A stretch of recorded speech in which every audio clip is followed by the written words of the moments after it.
may have shared with you previously that one of the biggest events held in the borough of Origsburg every year is the annual Origsburg Lions Halloween Parade. In my time as manager of the borough, I referred to it as the most stressful hour of my year. See, there were more than one time when I grabbed a kid by the collar as he was diving on the ground for a piece of cheap candy as this tractor tire was approaching him, and the driver of the vehicle had no idea there was a kid there. One year, I had a mother accuse me of ruining her kid's Halloween because we prohibited candy throwing in the center of town where the vehicles were turning. Now, when we first moved to the borough, the parade started a block from the center of town and lasted about 20 minutes. And that was because it went around the block twice. As time went on, the parade started to get a little longer. More people marching, more floats entering. And those of us that were in the club, on the board of the club, were wondering how long it was going to be until we had to do something about the parade route. Well, the year I was president, and one of the traditions that went with the parade was that the president of the club rode in the first vehicle. So the year I was president, we started a block from the center of town like we usually did. And Zach was with me, and we're riding in this trailer.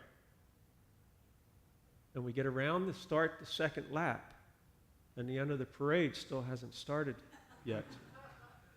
And we thought, oops, guess it's time things are going to change. So we extended the route. And by extending the route, we now added a nice little hill into the route because logistically it was the only place we could stage and run the parade without interference. So a couple years go by, and Zach's 6 or 7 years old by now, and he and I are walking in the parade. And we're getting to the hill. And I'm holding Zach's hand, and we're walking. All of a sudden, Zach starts pulling me back. Zach starts pulling me back. Now Zach has more energy than any kid should. So it's not like I would expect Zach to want to be carried. So Zach keeps pulling me back. So I finally turn around and look, and I said, Zach, what's the matter?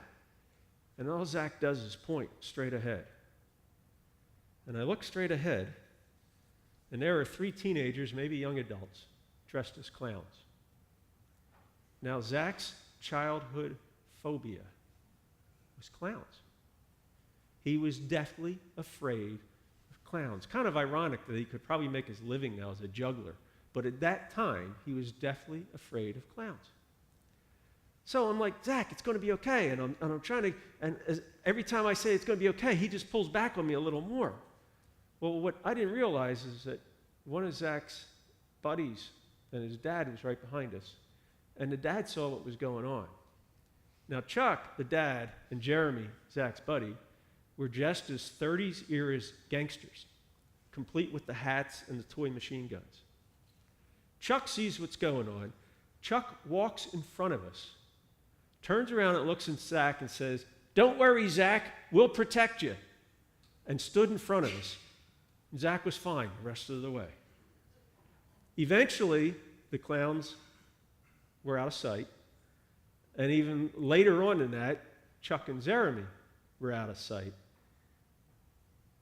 But Chuck's promise of protection was the needed assurance for Zach so that he could keep walking. So we're continuing in our walk through the book of Exodus. Last week, in the opening verses of chapter 12, we heard God give Moses and Aaron instructions on preparing the Passover meal. By the end of chapter 12, the Egyptians had been hit with the 10th plague and are urging the Israelites to leave. God was in front of them in a pillar of cloud by day and fire by night. Now, chapter 14 opens with God telling Moses to set up camp for the night, with the sea between them and freedom. By this time, Pharaoh's grief over the loss of his firstborn was replaced with grief over the loss of his exploited labor force, So Pharaoh decided to get his army and hightail it out there to bring the Israelites back. Now, eventually, the Israelites see Pharaoh and his army coming. All they can think of is they're doomed. The army is coming behind them, and the sea is in front of them. Believing there is no hope, they yell at Moses, "Aren't there graves enough in Egypt, so you had to bring us out here to die? We told you just to let us serve the Egyptians, but would you listen? No." Now Moses reassures the people, "Don't worry, God will fight for you." So then God tells Moses to stretch out his arms, and God's going to divide the sea, and the Israelites are going to cross right through on dry ground. Now, most of us have watched the movie. Charlton Heston raises his arms, the sea divides, and the Israelites start to cross. But now I imagine, though, there's still some sense of panic. Now, can you think about it? Now, you're looking ahead, and there's the sea parting, so you're in awe. But when you look behind you, here comes the army and the chariots and the charioteers and everything else and the big horses chasing after you. So you got awe and fear all at one time. So God sees this. So God tells the angel in the cloud to move behind the Israelites, to put the cloud between the Israelites and the Egyptians. So now with this cloud between them, the Egyptians can't see the Israelites, but more important, the Israelites can no longer see the Egyptians. And they know that the Egyptians aren't going to be able to get to them. That cloud between the Israelites and the Egyptians was the needed assurance the Israelites needed to continue across the sea, concentrating only on what was ahead of them, not what was behind them. It was the same thing as Chuck and Jeremy being between Zach and the clowns. It was the needed assurance they needed to feel safe and move forward. So this picture. As you can see, I took that picture on January 13th, 2009 at 1747 in Gulfport. Actually, that was in Biloxi. We were working on a house in Biloxi. Now, this is 2009, so this is 3.5 years out from the storm. So we're working on this house in Biloxi, and the house belonged to a restaurant owner. And unlike most of the other houses we worked on in Mississippi, this one had a nice size piece of ground with it. And on this lot were at least a half a dozen campers, most of which were not in good condition. But they were all lived in. The people living in the campers were the employees of the restaurant who had lost everything and had nowhere else to go. So the restaurant owner said, "Get a camper, put it on my lot, and you can live there." He had a washer and a dryer out in the back patio. Now, the house was not livable, but he had a washer and a dryer out in the back patio that the people could use, and a bathroom with a shower and a toilet. And friends, I will tell you, none of us, if there were any possible alternative, would have used that bathroom. But that's what they had to use. 3.5 years after the storm. And I'm struggling with this. How can this be 3.5 years after the storm that we still have folks living in these conditions? So one afternoon after we finished working, I walked outside, and that was what I saw. The sun setting, the rays coming out, and the sun reflecting off the water. And for me at that point in time, that was my needed assurance. That was God saying, "I got this. We're going to take care of this." So the Israelites get across, and Pharaoh and his army decide to follow. God tells Moses, "Stretch out your arms again." And Moses acts in faith. God returns the sea to normal, and Pharaoh and his army are destroyed. Now notice, just like in our text last week, God did not act without a sign of faith. Last week it was painting the blood on the doorposts, and we know darn well God knew which houses had to be passed over when he was coming down for that 10th, when God was coming down for that 10th plague. God didn't need the sign. He wanted the Israelites to give God a sign of their faith. Same thing here. God didn't need Moses to stretch out his arms for God to part the Red Sea. God wanted a sign of faith. Moses provided that sign of faith. And now think of what the Israelites thought of Moses. Wow, look at Moses. He holds his hands up like this and the sea parts. So Moses gets some credibility with the Israelites at the same time. But here we have this ancient story, which scholars believe to be more legendary tale than history. What do we do with it today? Do we still see Exodus types experiences? Walter Brueggemann reminds us that this story, through which Israel comes to understand itself as the beloved, chosen community of God. Now, it's a story written during the exile in Babylon, and Brueggemann says that Pharaoh could be understood as Nebuchadnezzar, the Babylonian oppressor of the exiled Jewish people 6 centuries after the Exodus. But not just Nebuchadnezzar. Others point out that Pharaoh, unlike almost all other foreign kings in the Bible, however evil they were, is not graced with a name. This Pharaoh represents every overwhelming, well-armed oppressor and is as much a cipher of evil as a flesh and blood human being. The message in the text is clear. If God and the oppressors face off, God's going to win.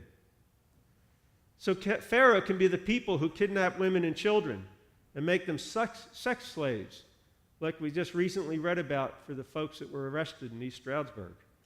For the victims, the Red Sea parted and they were liberated and taken to shelters where they would be safe and receive the help they needed.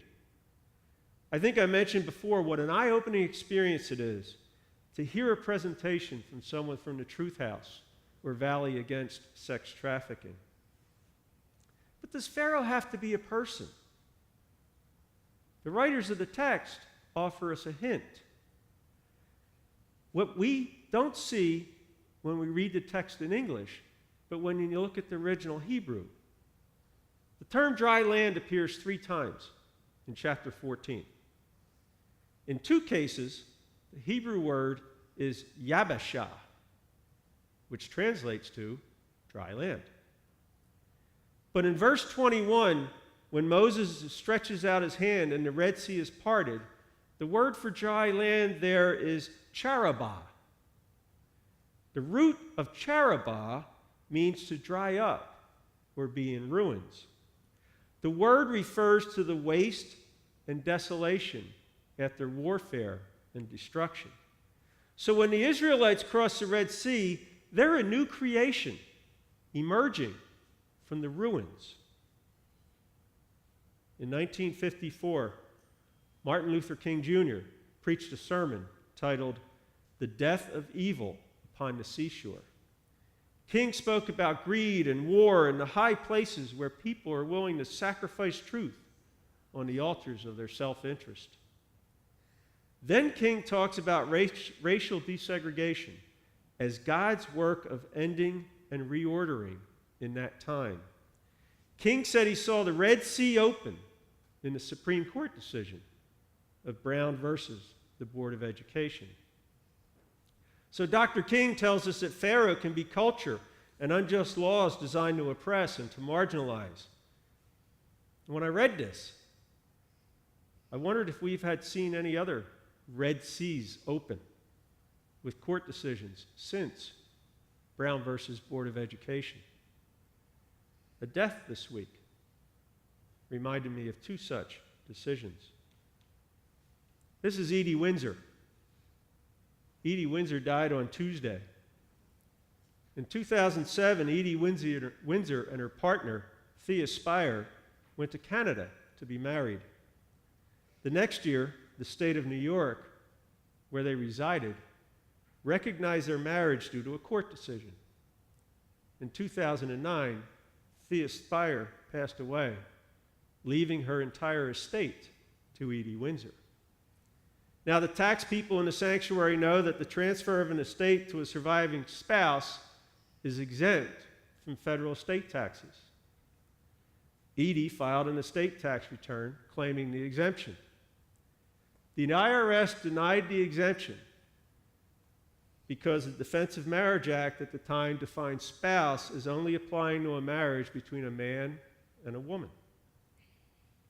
Edie would have none of it, and on June 26, 2013, the United States Supreme Court ruled in Edie's favor, declaring that that federal statute was unconstitutional. Now, for those of us in the LGBT community, the Windsor decision, combined with the decision coming 2 years to the day later in Obergefell versus Hodges, were Red Sea opening moments as laws designed to oppress and marginalize were added to the ruins, waste, and desolation. Friends, the unfortunate reality of 2017 is that pharaohs are still out there. There are people, cultures, laws, and systems that oppress and marginalize. Pharaoh takes the form of an economy that relies on exploiting workers. Pharaoh is an economy where a person can work more than one job and not earn enough money to provide for a family. Pharaoh is a system where people can be arrested for feeding the homeless, and cities put rails on benches, in the center of benches, to prevent the homeless from sleeping on those benches in public places. But there's good news. There's very good news. Even today's pharaohs are no match for God. Just like God defeated the unnamed Pharaoh in the text this morning, God will defeat today's pharaohs as well. At some point, today's pharaohs will receive a visit from their Moses. That's right. There are Moseses out there that God is calling. They may be giving God a hard time and telling God all the reasons why they can't do what God wants, but eventually, God will prevail, and they will go to do the work God called them to do. There are also angels in the clouds waiting for God to direct them, to lead them the way, or maybe to get between the oppressed and marginalized and Pharaoh to provide that needed assurance. Because just like in our text, God will do God's work through people like us. Someone like us will be Moses, and in a sign of faith, stretch out their arms to liberate the oppressed and marginalized. Someone like us will be the angel and stand between Pharaoh and the people to provide the needed assurance. Someone like us. On the other hand, why someone like us? Why not us? Amen.